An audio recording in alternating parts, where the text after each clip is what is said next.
लोग, संसार के मलिन जीव, कलिमल ग्रसित प्राणी, भेड़ बकरी चराने वाले जैसे लोग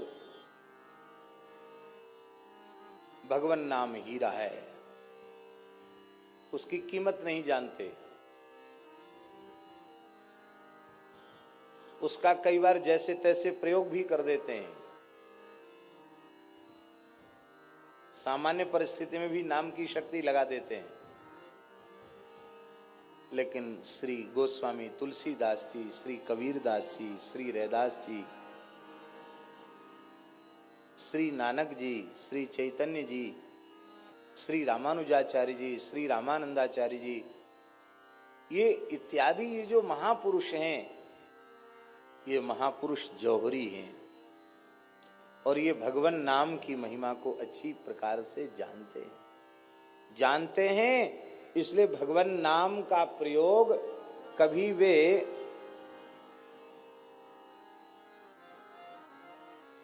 सामान्य परिस्थितियों में वे भगवान नाम का प्रयोग नहीं करते हैं, क्योंकि भगवान नाम की महिमा क्या है ये वे महापुरुष जानते हैं। एक बात हम आपको निवेदन करें,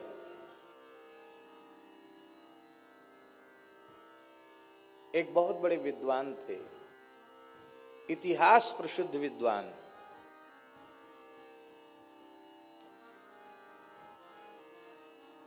महापंडित श्री पद्मनाभाचार्य जी।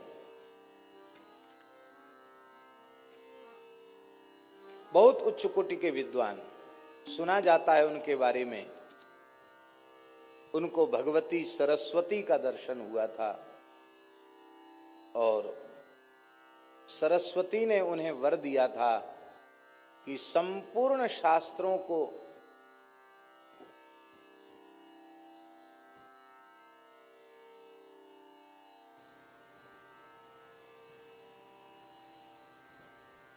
तुम आद्योपांत समझ सकोगे, जान सकोगे। शास्त्रार्थ में तुम्हारा कोई प्रतिद्वंदी धरती पर नहीं होगा। और 100 गाड़ी में ग्रंथ लद के चलते थे। आज से 700 साल पुरानी बात है। कितने साल पुरानी बात? 100 गाड़ियों में ग्रंथ लद के चलते थे उनके। जिस पंडित को शास्त्रार्थ में हरा देते थे उसके ग्रंथ छीन लेते थे। वे महापंडित पद्मनाभ काशी पहुंचे। काशी के विद्वानों में हड़कंप मच गया। इतना बड़ा विद्वान, समस्त शास्त्रों का समर्थ वक्ता, विद्वान, भगवान के सप्तपुरी में विग्रह में वाराणसी भगवान की नासिका है। नाक माने इज्जत होती है, प्रतिष्ठा। ज्ञानियों की नगरी, विद्वानों की नगरी, विद्या की नगरी काशी भगवान की नाक है।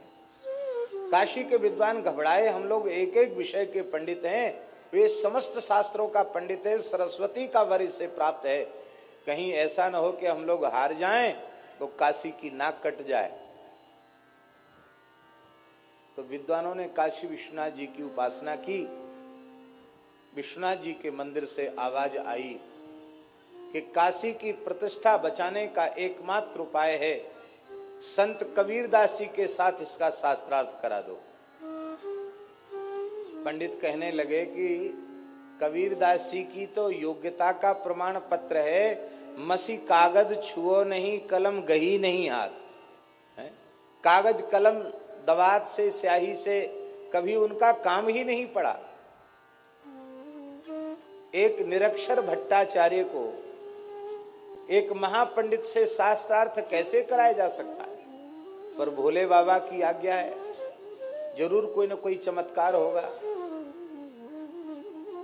पंडितों ने जाकर कबीरदास जी से कहा, महाराज काशी की प्रतिष्ठा बचानी, आपको शास्त्रार्थ करना है।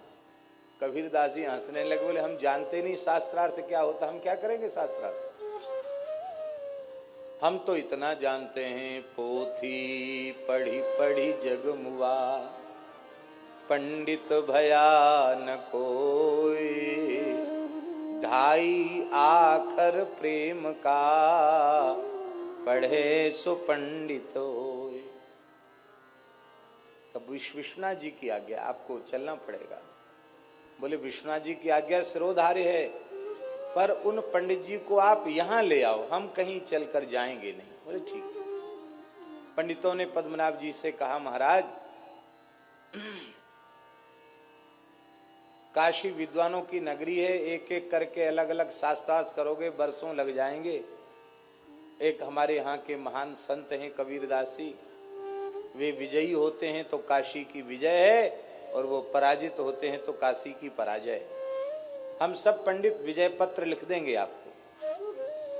बोले ये तो बहुत अच्छी बात है, आपको चलकर शास्त्रार्थ करना पड़ेगा। महापंडित पद्मनाभाचार्य संत कबीरदास जी के निकट आए, और शास्त्रार्थ में कोई प्रश्न पूछा जाता, उसका उत्तर होता है। पंडित कहते थे कि पहले तुम पूछो। कबीरदास जी कहते मेरे भीतर प्रश्न ही नहीं तो पूछें क्या, हमारे तो सारा समाधान पहले से हो रखा है। पूछे वो जिसको समाधान न हो, हमें तो समाधान राम जी की दया से हो गया, तो हम क्या पूछें। पर पंडित को लगता था कि मैं इतना बड़ा पंडित एक अनपढ़ से पूछूं, ये मेरी बेइज्जती है। इसलिए उन्होंने कहा महाराज आप ही पूछिए। कबीर जी ने कहा अपने संबंध में तो मेरा कोई प्रश्न है ही नहीं, हम आपसे आपके संबंध में पूछ रहे हैं। हाँ महाराज जरूर पूछिए। महाराज चतुराई से पंडिताई से उत्तर मत देना, जैसे सीधे साधी भाव से आप उत्तर देना, उसी कक्षा में बैठकर उत्तर देना। नहीं, पंडित लोग बहुत बात बनाना जानते हैं।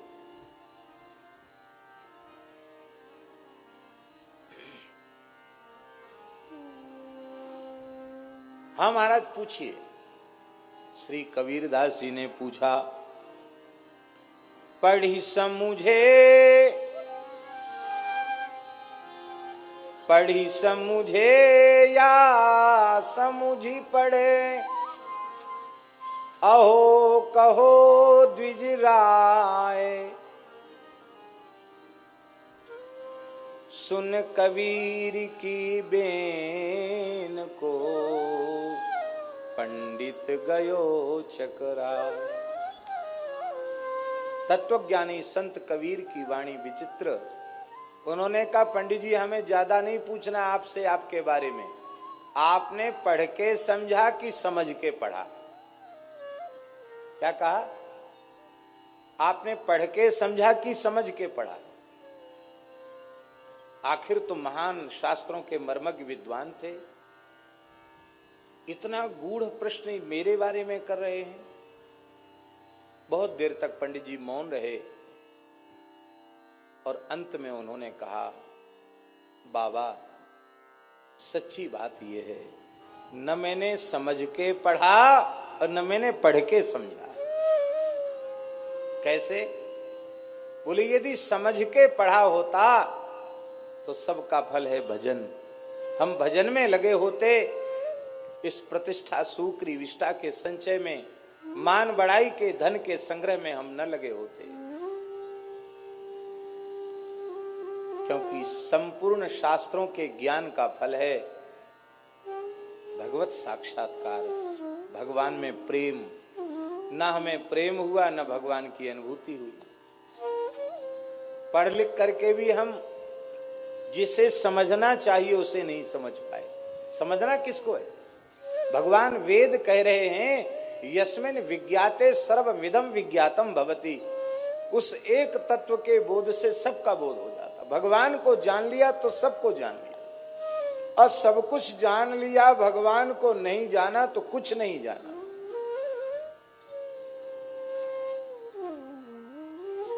तो न हमने पढ़ के समझा और न समझ के पढ़ा। समझ के पढ़ते तो भी भजन ही करते। समझ के पढ़ना क्या है, किस लिए पढ़ना? हमारे यहाँ कहते सा विद्या या विमुक्तये, जो हमको संसार चक्र से छुटावे उसी का नाम विद्या है। हम कहां छूटे संसार से, हम तो और ज्यादा फंस गए। तो श्री कबीरदास जी ने कहा तब तो हम आपसे लाख गुने अच्छे। हमने तो पढ़ाई नहीं, इसलिए पढ़ के समझने वाली बात भी नहीं हुई, और समझ के भी नहीं पढ़ा और पढ़ के भी नहीं समझा। क्यों?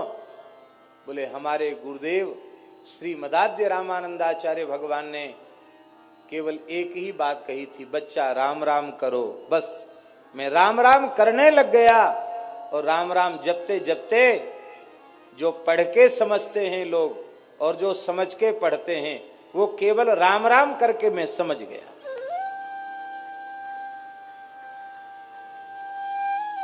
और श्री कबीरदास जी कहते हैं, राम नाम के पट तरे दैवे को कछु नाहि, क्या ले गुरु संतोषिए होंस रही मन मान।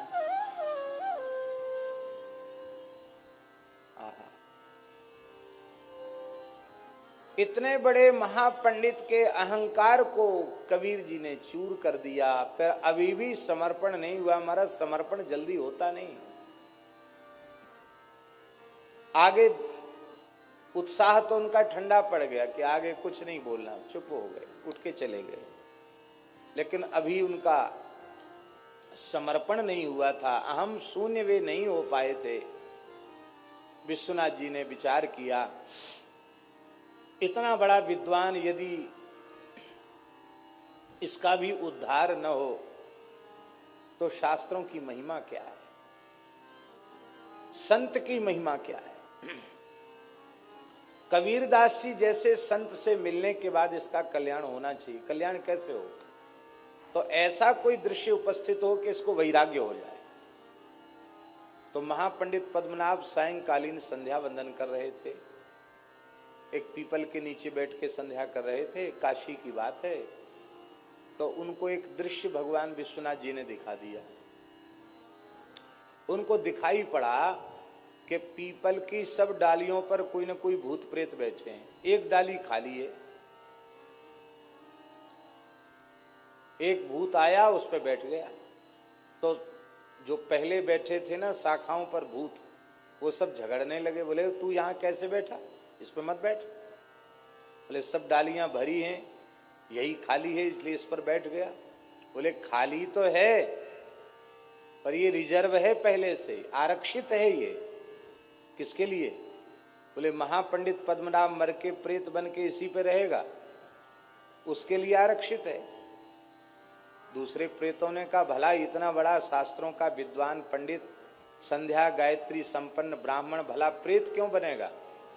तो एक वृद्ध प्रेत बोला तुमको पता नहीं है, जो ब्राह्मणों को गुरुम तुम कृत्य हूं कृत्य विप्रम निर्जित्य वादतः, भगवान महर्षि मनु ने लिखा है, मनु जी ने कहा है, जो गुरुजनों को अपने से बड़ों को तू करके हूं करके अपमानित करता है, उत्तर देता है, और ब्राह्मणों को शास्त्रार्थ में पराजित करके उनका अपमान करता है, उसे पिशाच की योनि, भूत प्रेत की योनि में जाना पड़ता है। तुमने नहीं पढ़ा है?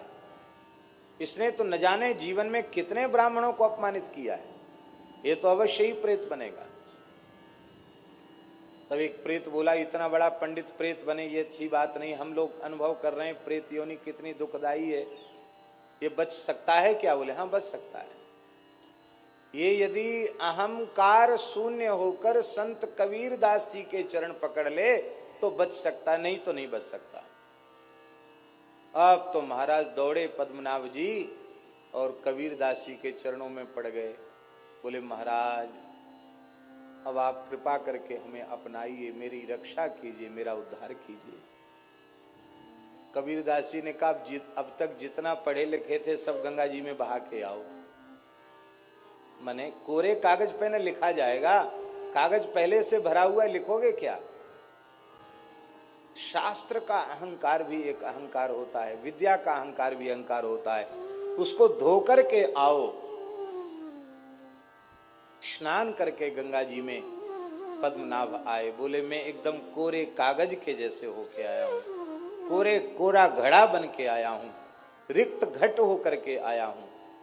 तब श्री कबीरदास जी ने उनको कहा बच्चा सारे शास्त्रों का, वेदादि शास्त्रों का, इतिहास का, पुराण का, सबका सार राम नाम है। बस इसको पकड़ लो। सब कुछ किया पर राम राम नहीं किया तो सब व्यर्थ है। श्री कबीर कृपाते परम तत्व पद्मनाभ पर चोलयो। नाम महानिधि मंत्र, नाम ही सेवा पूजा, जप तप तीरथ नाम, नाम बिन और न दूजा। नाम प्रीति नाम वैर, नाम कह नामी बोले। नाम अजामिल साखी, नाम भव बंधन खोले। नाम अधिक रघुनाथ ते, राम निकट हनुमत कयो। श्री कबीर कृपाते परम तत्व पद्मनाभ पर चोलयो। इतना बड़ा पंडित सब छोड़ के राम राम करने लग गया और राम राम करते करते पद्मनाभ जी सिद्ध हो गए। प्रतिदिन सत्संग एवं दर्शन के लिए श्री महाराज जी के ऑफिशियल चैनल को जरूर सब्सक्राइब करें।